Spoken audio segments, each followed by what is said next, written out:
One of the interesting things about environment design and improving your habits and behavior through shaping your environment is that you don't just have to improve your environment in a positive way, in a way that promotes good behaviors. You can also improve in a way that reduces distractions, interruptions, and bad behaviors.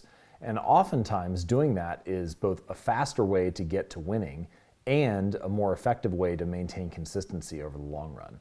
Because the things that derail us are the things that upset our frequency and repetition and consistency, not necessarily improving the quality of the work that we do.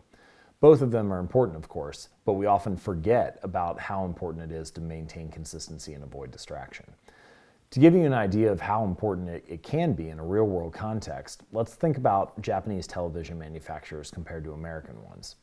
In the 1970s, Japanese television manufacturers like Sony and Samsung realized that they could compete with the American firms, often not by coming up with a better television, but simply by doing a better job of what they could already do. So for example, rather than come up with new innovations or game-changing technologies, Japanese firms focused on eliminating waste from all sources of the production line and even reducing the amount of turning that workers needed to do in their workspace so that they could maintain efficiency and build the television sets faster, more effectively, and with fewer errors.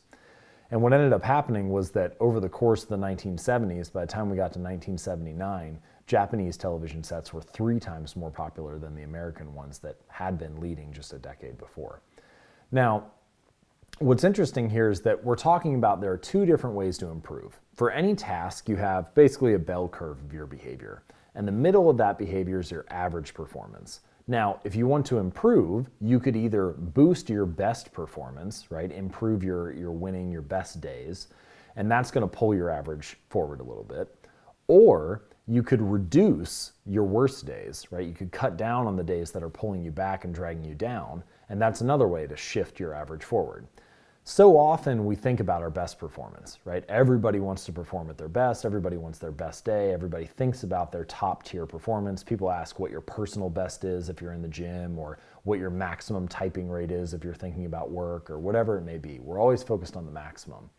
But instead, by increasing your average performance on the down days, you can also make a shift forward. And this is exactly what the Japanese television manufacturers did. They optimized the environment to reduce the distractions, eliminate the waste, and reduce unnecessary movement, which shifted their average forward mostly by reducing errors rather than capturing wins.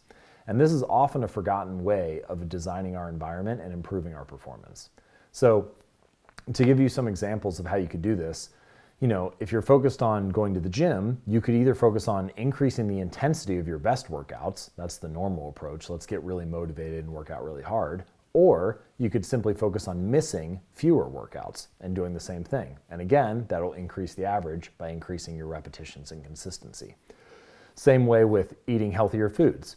You could focus on trying to stick to a new diet or adhering to a new strict, vegan or paleo or vegetarian or whatever diet plan that you're going to follow. And this is the typical path, right? We're going to focus on how do we perform better with our meals. Or you could simply focus on saying, sometimes I eat healthy meals, but a lot of times I don't, so let me just reduce the amount of unhealthy meals I'm eating. Rather than trying to stick to some new and incredible diet plan, I'll just do what I'm already doing on my good days, but a little more frequently. Similar for saving for retirement or financial habits. You could either try to earn more money, which is often what we're focused on. How do we upgrade? How do we get a promotion? How do we advance our career?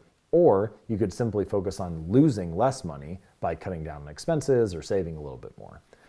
Both of these ways are valid ways of improving, but often we can make addition by subtraction by getting rid of the distractions and the leaky holes in our bucket rather than focusing on pouring more water in.